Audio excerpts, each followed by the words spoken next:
Hi everybody, I just wanted to make this video just to give you guys an update on what I've been doing for the last, I suppose, 2 years. I'm going to try and not waffle.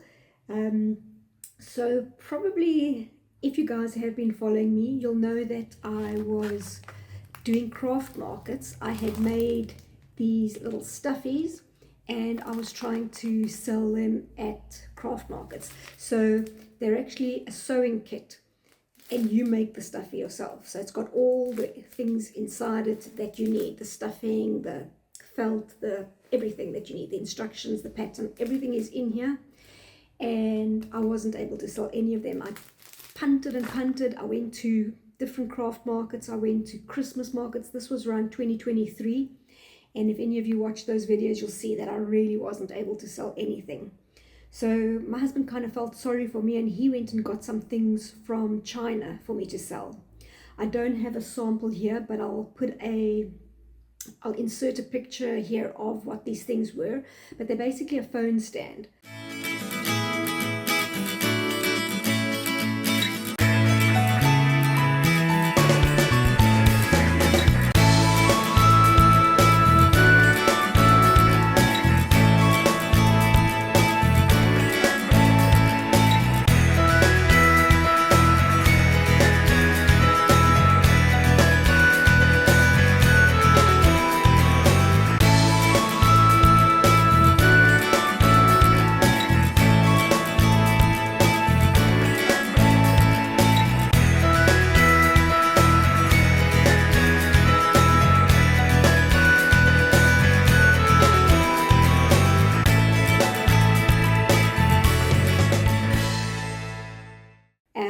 And then it was really thinking about men. You know, you empty your pockets at night, everything's in one place. Your glasses, your phone, your wallet, your keys. You know, there's no shouting like, where's my keys? Where's my glasses? Where's my whatever?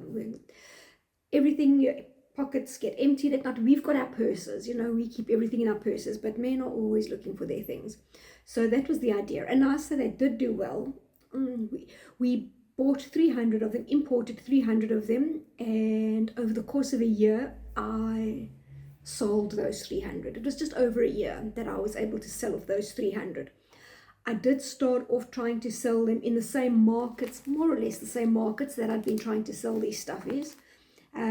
They weren't as strictly craft, so they were more like markets at shopping centers.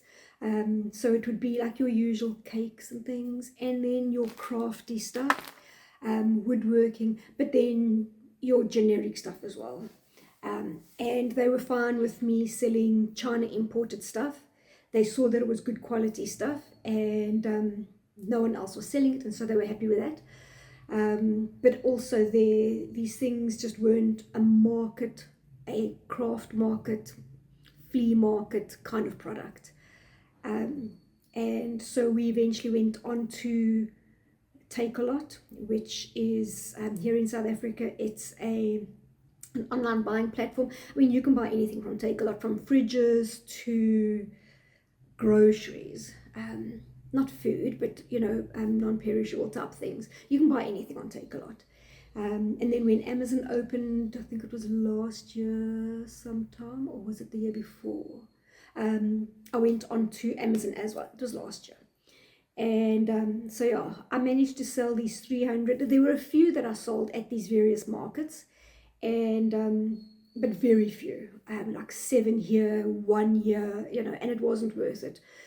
Just to go out on a Saturday, to spend your whole day there, to pay like a 300 Rand table fee, and to sell maybe one. So again, we decided that wasn't an option. But Takealot, I really didn't do badly on Takealot. I sold probably on average, I think we said on average it was about maybe 8 or so a month. I mean, some months were like as low as maybe 6 or something, and then some months would maybe be like 14, and then over Christmas, obviously November, December, we did extremely well. I mean, there I was like selling 25 November and 37 December. So that was pretty good.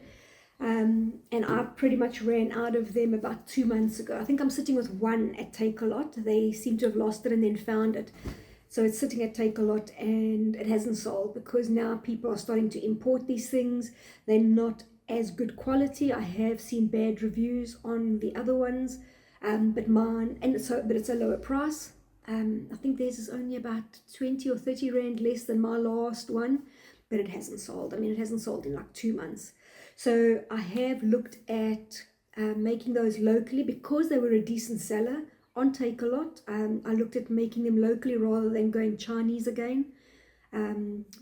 But it's not so much volume, but labor.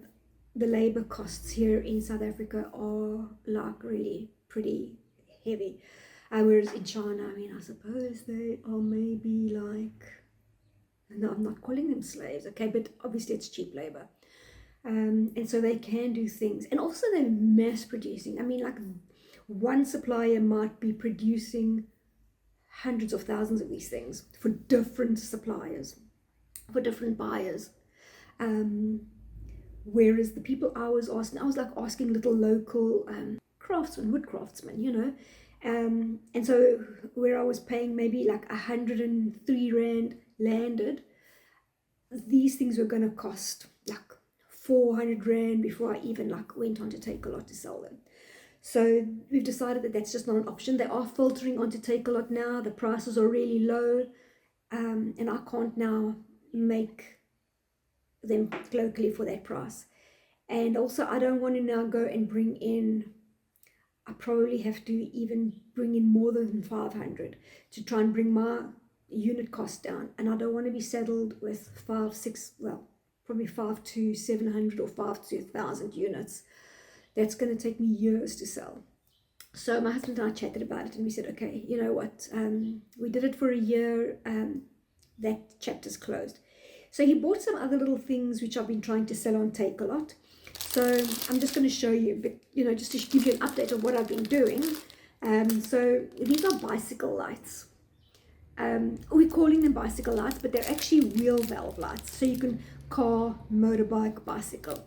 It's just kind of a little bit fun and funky. For a bicycle, it's probably more a safety thing because you put it into the wheel valve, and then at night, with the circular motion of the wheel, the light shines. So it's kind of fun because it's different colors, but it's more like a safety issue. Whereas if you put it on a car or a motorbike, it's probably a little bit more like gangster.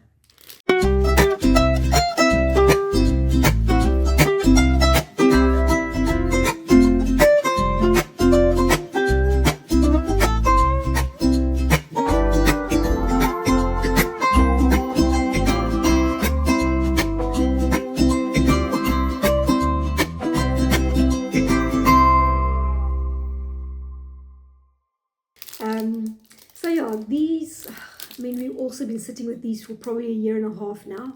I've sold some on Take-A-Lot. I sold nothing on Amazon, and I'm still sitting with quite a lot of them.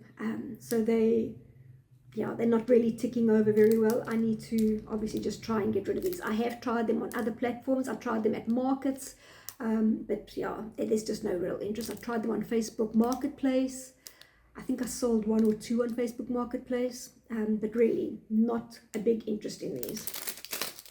My husband keeps on saying it's because people don't know that they're around. But I mean, I've put on my Instagram, I've put on my Facebook, I have put on Facebook Marketplace, like I said. So I have put it out there. So I just don't think it's a big interest. So then he brought these in. So it's in these 3 colors. It's green, blue, and pink. And these are just chargers, like C-type chargers. So it's your USB to C-type. They did okay for like a month or so. And now, just not great. So, I'm trying to get rid of these. I've put these on Bob Shop as well. But no takers on Bob Shop. I've put them on a couple of other smaller platforms, but no real interest. But I think they're kind of fun. So I'm not sure why people aren't really into this. Basically, when you plug it in, there's like a little LED light that flows through it.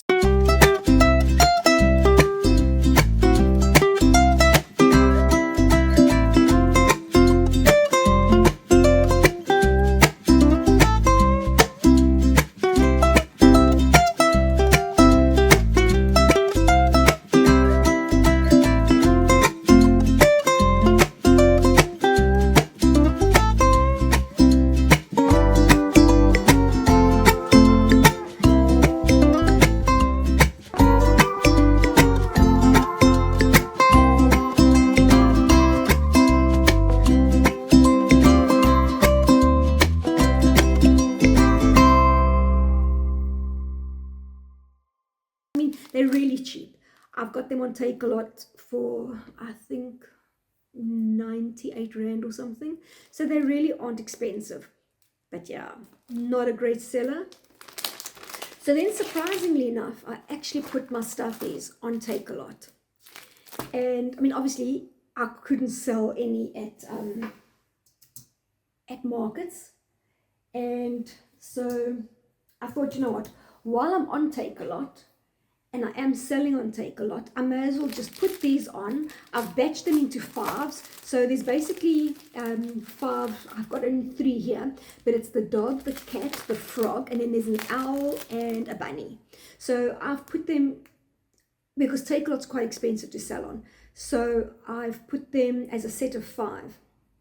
And, you know, because it's obviously better financially than to bundle stuff. So I've put them as a bundle of 5. And let's just see, my Stuffies over the last year or so, not huge, okay, but considering that in, could I say a year or at least half a year, I couldn't barely sell one. I've sold 24 sets of 5 on Takealot. So I think it averaged out to like maybe 2 a month. So that's what, I mean, if there's 5, it's like 10 Stuffies. So at least I'm getting rid of the stock, or at least the materials. They're not huge sellers, but you know what? They're selling here and there, and way more than I thought. I mean, 24 batches of 5 is really quite exciting for me. So yeah, that was what I was doing as far as Takealot and these little products that my husband was had brought in. So they weren't making money at markets, and I was doing markets. So obviously I then decided I need to stop doing markets. But then my neighbor kept on carrying on about how her daughter and son-in-law had done thrift clothing, and oh, they had made so much money. It's not like I'm looking to make so much money. I'm just looking to make a little income. So I told my husband that she's nagging about this. So we found a little place in Pardon Island called London Bales. They import winter coats from, I suppose their supplier must be in London because they're called London Bales, but and most of their jackets and things are from the UK, but you would get Chinese stuff. You would get some Italian stuff, but the majority of it does seem to be UK brands.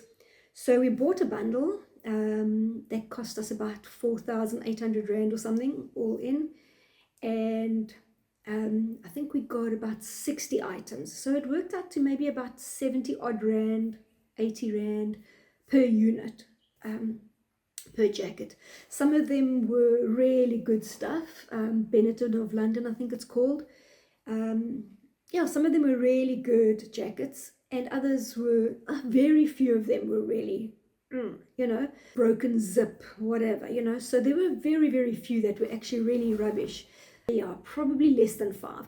I was very critical in the beginning, and I probably took 5 to 10 of them out. No, not even as much as 10. 5, and I tried to sell them for dirt cheap because I didn't think they were good enough. But when I started looking at what other people are selling, someone actually bought one of my things and then resold it. She bought it for like, I think I had it in the 50 Rand bin, and she went and sold it for, I think, 600 Rand on her stall, like literally an hour later. And I was like, okay. So then I looked at things with a less critical eye, and I was like, okay, no, the stuff's decent. So I started off just adding these items to my craft stall. So in the same place that I was selling, in the same market, the same craft market, she didn't mind. Obviously, I spoke to her and she was like, no, she doesn't mind thrift clothing. So in the same market that I was like selling the wooden phone stands and trying to sell these lights, I added a rack with some jackets. And I sold one or two. Winter was approaching, obviously. That's why we decided at that time, it was last year, I think April or May, we were coming into winter. So I sold a couple at her particular market. And but then I actually found a thrift market, a lady who actually organizes specific thrift markets. And then I started doing those on the odd Saturday. So I did have them at, I was doing a lot of the Melkbos family markets. That was craft. It was a bit of everything. I mean, it could be a bit flea markety. It was a bit crafty. It was obviously very foodie. But yeah, it was just like a general whatever market for the family to come and just enjoy the jumping castle, the food, and then whoever has a stand, if you're interested, whatever, you know. So I sold one or two there as well, but also not a huge moving of stock there. So eventually I stopped with the craft stuff. I stopped trying to sell anything at craft markets. And I then went on to only doing the thrift markets.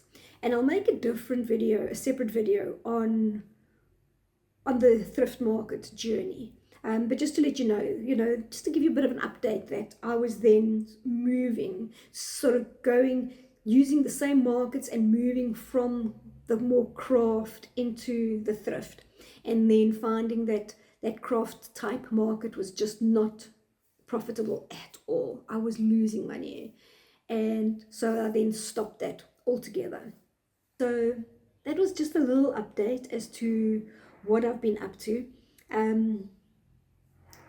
Finishing off the sort of almost the migration from craft into thrift, and then the cutting off of the craft sort of, and then some of the take a lot, and then moving more into the thrift. But like I said, I'm going to do a separate, just a quick update on my thrift journey and where I'm at with that. And I'll just do that as a separate video, just as an update as to where I'm at and what I'm doing. So thank you so much for watching this. Thank you for your interest, and I will see you in the next one. Bye.